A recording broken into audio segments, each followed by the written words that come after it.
שלום חברים, בסרטון ההדרכה הנוכחי נלמד כיצד להעביר כסף ל-e-wallet שלנו בעזרת Solid Trust Pay. נצביע על e-wallet ונלך ל-Found e-wallet.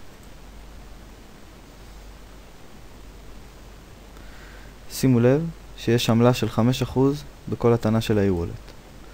נרד למטה ונלחץ על Solid Trust Pay. כאן נרשום את שם המשתמש שלנו ב-Solid Trust Pay, וכאן את הסכום אותו נרצה להעביר.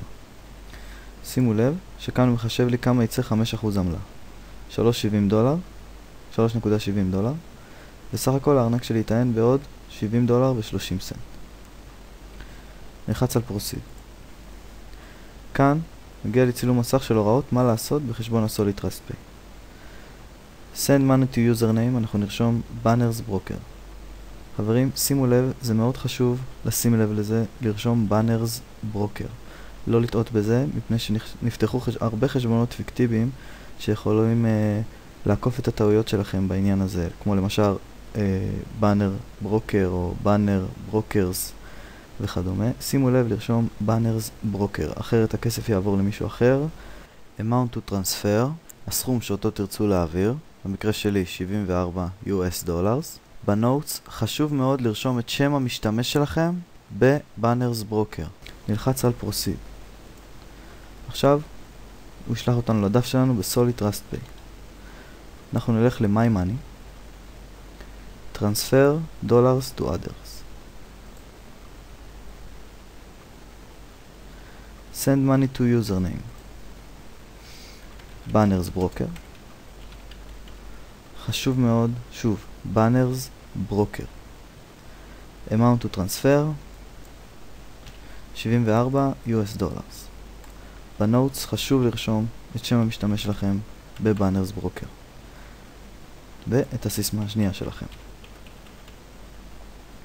Transfer Now. כאן יש לנו את פרטי העברה,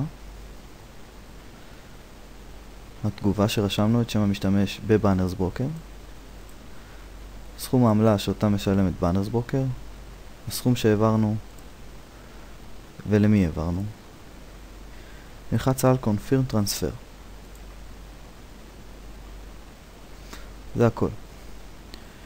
סיימנו את התהליך ב-Solid Trust Pay. כ-24 שעות לאחר שסיימנו את העברה הכספית מ-Solid Trust Pay, אנחנו נחזור ל-Banners Broker, נלך ל-e-wallet, Found e-wallet, STP Assistance.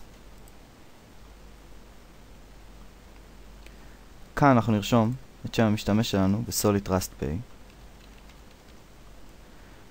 כאן אנחנו נרשום את הסכום העברה שנתנו הוראה להעביר מ-Solid Trust Pay ללא הורדת עמלות. זאת אומרת את הסכום שפשוט לחצנו להעביר. כאן אנחנו נרשום את מספר העברה ב-Solid Trust Pay. איך אנחנו מגיעים לזה? אנחנו הולכים לחשבון שלנו ב-Solid Trust Pay, מוצאים את העברה שהעברנו ולוחצים כאן. זהו מספר העברה. נעתיק אותו.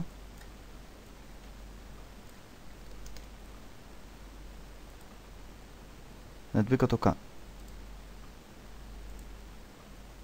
נלחץ על Confirm. עכשיו אני אוכל למצוא הודעה של Banners Broker שמבקשים עד 24 שעות לתת להם לסנכרן את העברה עם Solid Trust Pay. שימו לב שאם הפעולה הקודמת לא צלחה לכם והכסף לא עבר בפעם הראשונה שעשיתם STP Assistance, נסו זאת שוב כ-24 שעות אחרי. לאחר שחשבון הסוליד שלכם יסתנכרן עם Banners Broker והעברה תגיע, כשתתחברו ל-Banners Broker אתם תראו שזה ישר מוביל אתכם אל ה-STP Assistance, וכל מה שתצטרכו זה פשוט להכניס את הפרטים של העברה כמו שעשינו עד עכשיו, ללחוץ על Confirm. זהו, בהצלחה חברים.